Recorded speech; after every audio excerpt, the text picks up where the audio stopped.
Get. Yes! Oh my God! Yes! Let's go!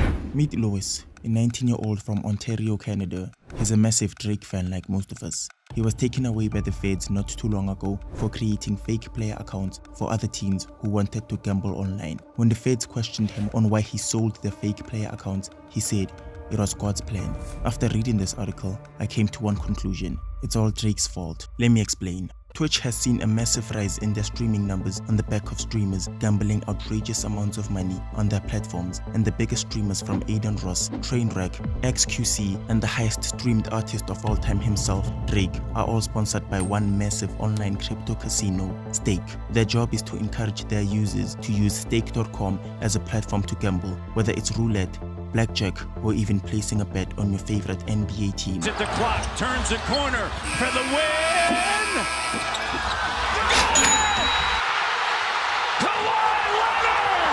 But there's a problem. After all the media coverage done on Drake's partnership with Stake, nobody's gonna tell you about the scams, people filing for bankruptcy, and how Drake, Aiden Ross, and Trainwreck are exposing their audience to gambling when 41% of Twitch users are under the age of 21, which makes it illegal for them to gamble. Yeah, and every time he posts it, he makes sure he shows the Stake logo, and he act like he just wins. Drake is doing some devious. And it's no secret that Stake is breaking the bank, paying its Twitch streamers upwards of $1 million a month. But they have declined to report how much Drake's contract is worth.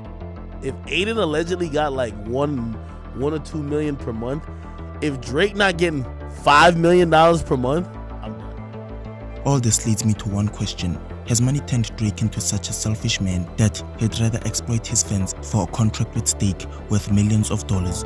Or is there a piece of the puzzle that I'm missing? To make sense of all this, we gotta start in Australia.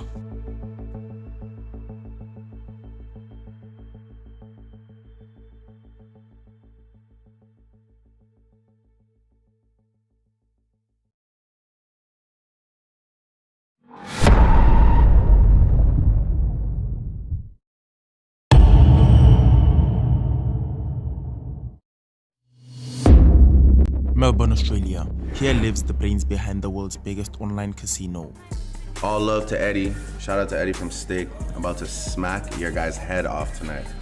Edward Craven is a billionaire and co-founder of Stake. He just bought the most expensive mansion in the country, a $80 million Turek mansion that he purchased off the profits the casino is making. Victorian real estate records have been smashed after a crumbling Toorak mansion sold for $80 million. Property reporter Chris Kohler tells us the buyer is a crypto prodigy in only his 20s. He has another mansion 800 meters away from his Turek estate that is worth $38.6 million. But what baffles me is how this man has mansions that are well over $100 million, and yet Stake has its business headquarters located all the way in Curacao, an island off the coast of Venezuela, and $1 billion company's headquarters look like this. Yo. Look at this. Look at my screen, you guys. Trainwreck. This is their headquarters, bro, on Google Maps. This is where... Give me a second here. No. This is important. This is where Stake Casino's located, you guys. Oh my God. You say 100% confidently that this is not a scammer business, What? Train? I mean, honestly, can you? Because it sure looks like a f***ing scam. Look at this. This is their address. Maybe it's not. This is their address, Yikes. you guys. Okay. This is their headquarters. It's not by chance that Stake's headquarters is located in Curacao instead of Ed's native homeland in Melbourne. 20 years ago, Australia regulated against the existence of online casinos that serve or advertise to the Australian public because Australians are big-time losers. What? No, on a serious note, Australia has the highest gambling losing rate per person in the world, with the country's people losing a total of $24 billion in 2021 from gambling alone. 80% of the adults from Australia have admitted to gambling at least once a week, people losing an average of $1,300 a year, and parents having to break their kids' piggy banks to fund their gambling experiences. I'm going to tell you something that will probably shock you. It shocked me. Australia represents about 0.3% of the world's population. We're a drop in the ocean. But get this, we have close to 20% of the world's pokie machines. Turns out we're the biggest gamblers on Earth. We lose $24 billion a year. They're made to keep you wanting more. This is an illegal online casino. At your fingertips, the choice of games endless, the prizes big. And he put $200 and he won $30,000. What do you feel online gambling did to your son's life? I think pushed him over the edge. Yeah. If it wasn't for that, he'd be here. Yeah, 100%. I know that. Because Australia outlawed online gambling 2 decades ago, Ed and company needed to find a way to advertise to a global audience without getting themselves into legal trouble over gambling licenses. And their genius idea is why Stake is a billion-dollar company. It's simple, really.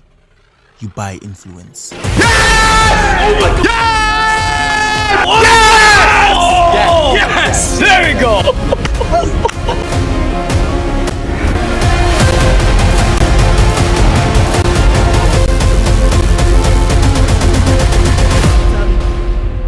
Parlay on Saturday. Are you a lock to win Saturday night? Which betting company? BR Betting. I only with Stake.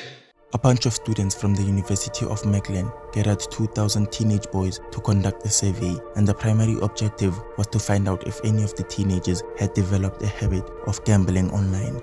And if so, how were they first exposed to online gambling? 80% of the 2,000 admitted to gambling regularly online, and most of them had encountered online gambling through one of 2 platforms, Twitch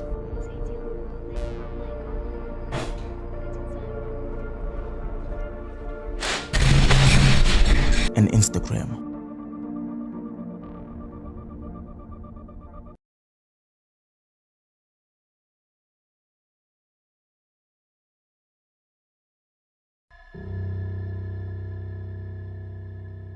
There's one more thing you have to see. This is Drake at an arcade gambling on Stake's website. He has just lost $12 million and is about to deposit another $8 million. Right now, he just redeposited another $8 million. He's down about $12 million. There's even headlines that report Drake having gambled away more than $1 billion in 2 months on Stake. All these headlines have driven traffic to Stake's website, but it's all smoke and mirrors. Drake has never lost a penny of his own money gambling on Stake. It's all fake. It's like, you could like disclose, like, by the way, Drake isn't betting his own money. I don't know if y'all think he is. He's not.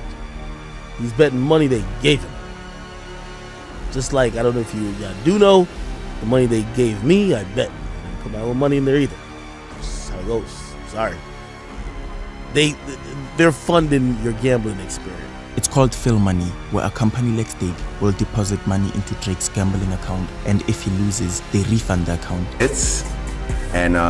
Yeah, I mean, I put up my own money tonight, so, you know, this is as real as it gets. Stake's most searched term since sponsoring Drake is this, Stake VPN. Drake, Aiden Ross, and XQC all have access to Stake's website because they live in Canada, where Stake has an approved gambling license, but they aren't regulated in America. So after teenagers watch Drake gamble, they use VPNs, which make it seem as if they're also from Canada, and they gamble away all their money, which eventually ends up in Drake and Stake's pocket.